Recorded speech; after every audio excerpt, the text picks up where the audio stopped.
Hello everyone, মই mini ব্লগলৈ আপোনালোক সকলোকে স্বাগতম জনাইছো। সো গাইস, এই দেখিছেনে ৰাতিপুৱা আমি পাকঘৰত, কিন্তু আজি বেটা আগৰ ৰুটি বেলাত লাগিছে প্ৰথমতে কাকো চুব নিদিয়ে। দাঁতকে ৰুটি বেলিছে, তাকে ঘিউ দি অলপ বনাই দিছো ভালকে। তো হাজবেণ্ডো যিহেতু আহিছে, ভোক লাগিছে, ডিউটিলৈ যাব। তো প্ৰথম চব্জিখিনি যোগাৰ গৰম কৰাত লাগিছে মানুহজনে, মই ৰুটি বনাত লাগিছো আৰু বেটা হলে বেলি দিছে। সি মানে নিজৰ ভাগত দুখন ৰুটি নিজে বেলিব। বছৰেকীয়া পৰীক্ষা শেষ হ'ল, ঘৰতে আছে। তাৰপিছত যিখিনি কাম পাৰে মানে মাকৰ লগত হেল্প কৰিছে, দিছে চাইছেনে এই কিমান শকত ৰুটি। মই কৈছো মই ভালকে বেলি দিম, মোৰ ৰুটি হৈ গ'ল, তোমালোকে যোৱা খোৱা। তাৰপিছত দেউতাকে নিচে নাযায়, দাঙি মেলি লৈ গৈছে, এতিয়া মই বনাই দিমগে। খুৱাই বাই মানুহজনক পতালো আৰু বেটা আৰু মই গুচি আহিলো আলু খান্দিবলৈ। ভাবিছো আজি এইফালে যিখিনি লাইন আছে এইখিনি ভেলিখিনি খান্দি দিওঁ, মানে সদায় খান্দিম বুলি কৈ থাকিয়ে যায়। এইবাৰ প্ৰথম চাগে সেইকাৰণে ভালকে আলু বহা নাই। মই আগৰ ভিডিঅ'ত কৈছো, কাৰণ যিকোনো বস্তু কৰিব হলে খাৰটো লাগিবই।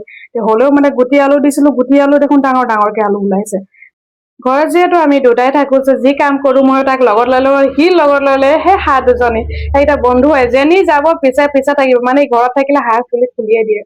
তাৰপিছত এইখিনি খন্দা হৈ গ'ল চাইছেনে, আৰু লাষ্টবাৰ এবাৰ চাই লৈছো নাই এইফালে হৈ গ'ল। তো বাকী আছে সিফালে আৰু দুটা লাইন আছে, সেইখিনি ভাবিছো পিছত কেতিয়াবাকে খান্দিম। মানে কেতিয়া খান্দিম মানে গছ শুকোৱা নাই, মটৰো হৈ গৈছে খাব পৰা। এইখিনি দেখিছেনে, এইখিনি এতিয়া মানে দুসপ্তাহ মান লাগিব শুকাবলৈ। এইখিনি নাখান্দো, এইখিনি খান্দিও ভাল লাগিব, কিন্তু ডাঙৰ আলু হয়।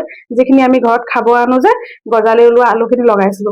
তাৰপিছত এইখিনি চাইছেনে, মোৰ মাকৈ গছ কেইজোৰ পৰা চাওকচোন ইমান ধুনীয়াকে চব গুটি ওলালে, চাই ভাল লাগিছে। মোৰ ভিডিঅ' কেনে পালে নিশ্চয় জনাম। ভাল লাগিলে লাইক কৰিব। আজি অকল ফেচবুক পেজে চাইছো, মোৰ পেজটো ফ'ল' কৰিব। আজিলৈ হ'ব।